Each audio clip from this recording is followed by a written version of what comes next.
Hello, welcome to our Egyptian and U.S. culture presentation. We will be talking about the countries Egypt and the United States today. The group members are Cuba Boyd, Victoria Hernandez, and Brittany Espinoza. We will be covering the following topics: religion, environment, the demographic, foods, and education. Our education institutions. Similarities between Egypt and the United States education schools is that primary and middle school in Egypt is combined for a total of 10 years through the Al-Azhar education system. Then they will continue into a secondary school for another 3 years.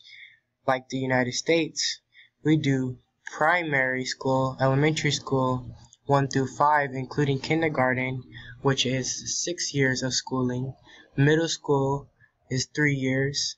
High school is 4 years of college. This equals a total of 13 years of schooling for each country. The differences between the countries is that college education or furthering your education after high school is free in Egypt, unlike the United States where you have to pay. There are 78 public universities in Egypt with 105 private universities.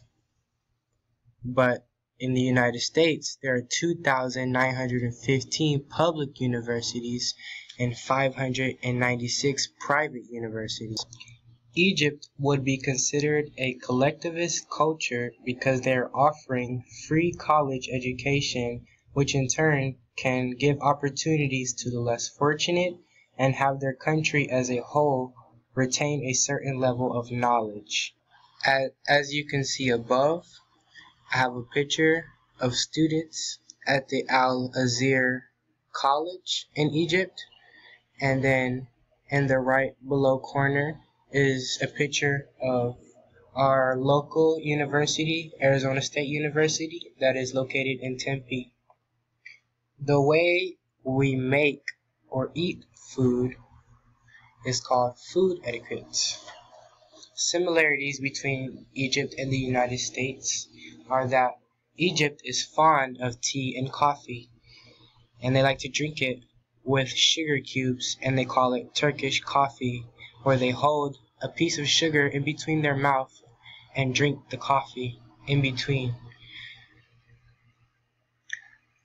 How that's similar to the United States is that more than half of all American adults consume more than 300 milligrams of caffeinated coffee per day.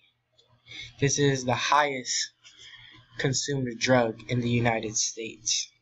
Differences between Egypt and the United States is that it is common to eat with your hands, using bread to pick up your food. For example, they scoop their dish, whatever it may be, with the piece of bread and eat it along with the piece of bread as if it's a spoon. Unlike the United States, where we use utensils to eat our food with, for example, like a fork or a spoon. Another difference is that we serve food, they may only serve food with their right hand. It is impolite to serve food with their left hand, unlike the United States, where we vary with our dominant hand. So we may use either our right or left hand, where it's not that big of a difference to us. There are many similarities and differences regarding the environment in the United States and in Egypt. Some of those similarities are the current environmental issues that both countries are experiencing. Some of those issues are desertification, water pollution from pesticides, ship pollution, marine dumping, and hazardous waste. In Egypt, they're also experiencing a limited supply of natural resources, but that's due to the rapid growth in population. The Egyptians obtain most of their resources from the Nile Delta, and because of the tremendous growth in population, they are putting an enormous amount of strain on the Nile Delta in producing the resources that they need and that are required in order for them to survive and live. Both in Egypt and the United States, there are government officials and many organizations working towards strengthening and restoring the environment. The demographic profile in Egypt is different from the demographic profile in the United States. As I said before, due to the rapid growth in population causing a strain on natural resources, it's also causing an increase in migration to Cairo and Alexandria, primarily in young men, in order to search for a better life for themselves and their families.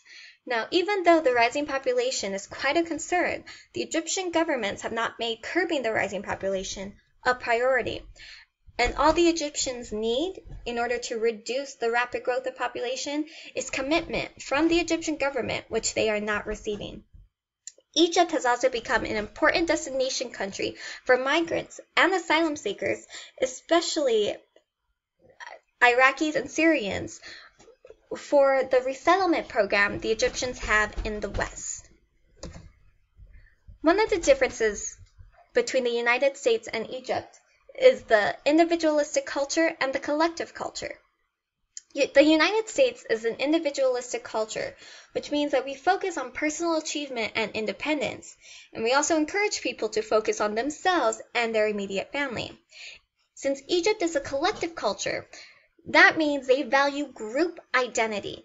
Egyptians are committed to their family or the group they belong to for their entire lives. Now, the Egyptians are also fiercely loyal to their groups, and that loyalty often overrides societal rules and regulations. And in the Egyptian society, they also foster strong relationships in which everyone is responsible for fellow members in their group.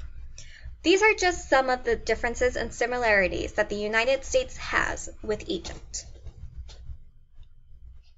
Ancient religion in Egypt. In ancient Egypt, around 3000 BC, the main religion everyone practiced was polytheistic, meaning they believed in more than one god. This is kind of where the gods of ancient Egypt, when you read in history books, come into play. The gods that they worshipped were mostly associated with the forces of nature.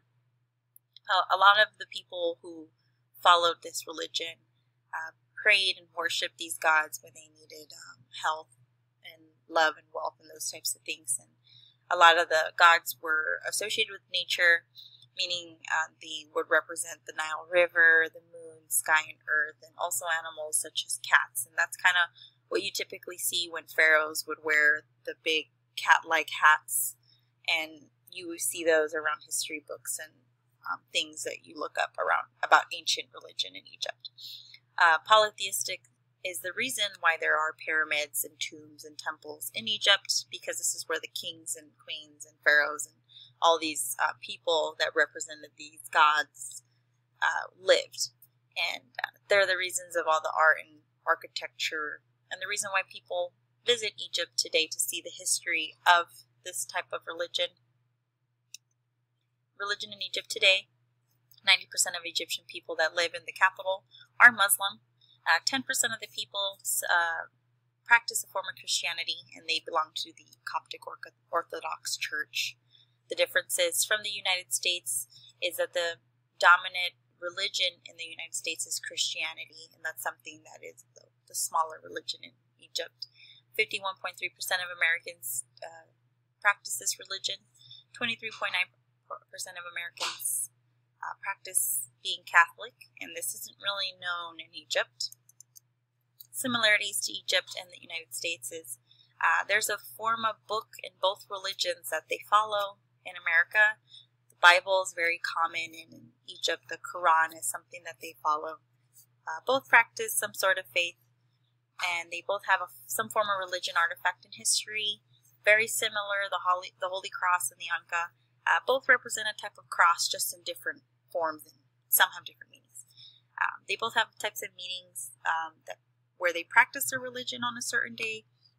In the United States, churches are very common, and in Egypt, mosques are very common, and they're very alike but different. Both have holidays associated with the religion. In America or United States, Christmas is very common and associated with religion. The Ramadan is associated with religion and also very common in Egypt. Prejudice in Egypt, they have type of hostile prejudice towards people who practice the Muslim faith. Islamophobia here in the United States is something that is very common since the 9/11 attack. And in common, I mean, it has arisen extremely since that has happened. People have some sort of phobia towards people who practice being Muslim and are Islamic. And they associate them with types of extremists that they don't reside or go by. And that's just something that the type of prejudice that is put out today towards people who are Muslim.